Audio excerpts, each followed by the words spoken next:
सूत जी बोले, हे ऋषियों, हस्तिनापुर नगर वासियों को वापस लौटाने के बाद श्री कृष्ण जी अर्जुन से बोले, हे पार्थ, घोड़ों को तीव्र गति से हाँको। प्रभु के वचन सुनकर अर्जुन ने वैसा ही किया। जब ज्योतिर्मय प्रभु नटवर नंदलाल अपनी सेना सहित पांचाल, कश्मीर, सारस्वत, मत्स्य, कुरुक्षेत्र आदि देशों से होकर जाने लगे, तब सभी देश के राजा महाराजा आकर उनका दर्शन करके अपना जीवन धन्य करने लगे एवं कहने लगे कि यही हैं वे परब्रह्म दया सागर, जिन्होंने पृथ्वी का भार उतारने के लिए मानव रूप में अवतार लिया, जिनका दर्शन पाने के लिए यक्ष, देवता, किन्नर आदि तरसते हैं, जिनके ध्यान में स्वयं महादेव जी हर समय लीन रहते हैं, उनका दर्शन हमें साक्षात प्राप्त हो रहा है।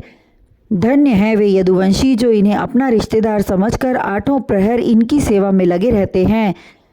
इसी तरह यात्रा करते हुए तीसरे दिन द्वारिकापुरी के निकट पहुँचे। प्रभु ने उस समय अपना पांचजन्य शंख बजाया। शंख की ध्वनि सुनकर द्वारिकावासियों को प्रभु के आगमन का संकेत मिल गया। वे अति प्रसन्न होकर दौड़ पड़े। भगवान श्री कृष्ण जी हस्तिनापुर जाते समय अपने पुत्र सांब एवं पौत्र अनिरुद्ध जी को द्वारिकापुरी की रक्षा के लिए छोड़ गए थे।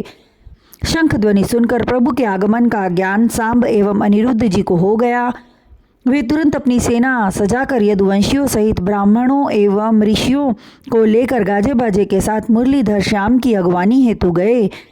उस समय द्वारिकावासी प्रभु के आगमन की खुशी में भाव विभोर हो रहे थे।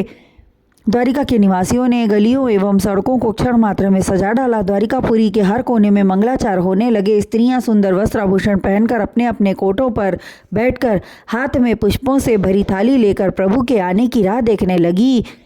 जिस समय प्रभु का आगमन हुआ उस समय नगर वासियों ने जय ध्वनि का ऐसा घोष किया कि चारों दिशाएं कंपायमान हो गई। कोठे अटारियों पर बैठी स्त्रियों ने पुष्पों की वर्षा की। प्रभु के आगमन से नगर निवासी इस तरह हर्षित होने लगे जैसे मुर्दे के तन में पुनः प्राण लौट आया हो। प्रभु लीलाधर उनके स्वागत से अति प्रसन्न होकर अपने बराबर वालों के गले मिले, छोटों को आशीर्वाद दिया एवं बड़ों को दंडवत प्रणाम करके प्रजा लोगों की भेंटों को छूकर उनके सम्मान में बढ़ोतरी की। तत्पश्चात जाकर माता पिता के चरणों में नमन किया। वासुदेव, देवकी एवं प्रभु के नाना श्री उग्रसेन को महाभारत के युद्ध का पूरा वृत्तांत बताया, जिसे सुनकर और पांडवों के विजयी होने की बात जानकर वे अति प्रसन्न हुए। उसी समय समस्त द्वारिकावासी आकर कहने लगे, हे दीनानाथ, आपके बिना हम सभी द्वारिकावासी आंखें होते हुए भी अंधे हो गए थे।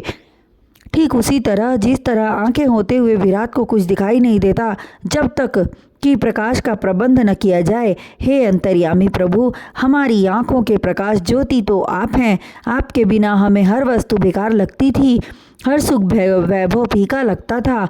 उसके बाद मनोहारी छवि धारी प्रभु रनिवासों में गए, जहाँ रुक्मणी एवं अन्य रानियों ने उनका यथोचित सत्कार किया, जो श्री कृष्ण जी के विरह में आभूषणों को पहनती न थी। प्रभु के आगमन पर 16 श्रृंगारों से सुसज्जित होकर उनके सन्मुख आई। भगवान लीलाधारी भी एक साथ अपने कई रूप धारण करके अपने सभी महलों में गए एवं सभी द्वारिकावासियों को सुख दिया।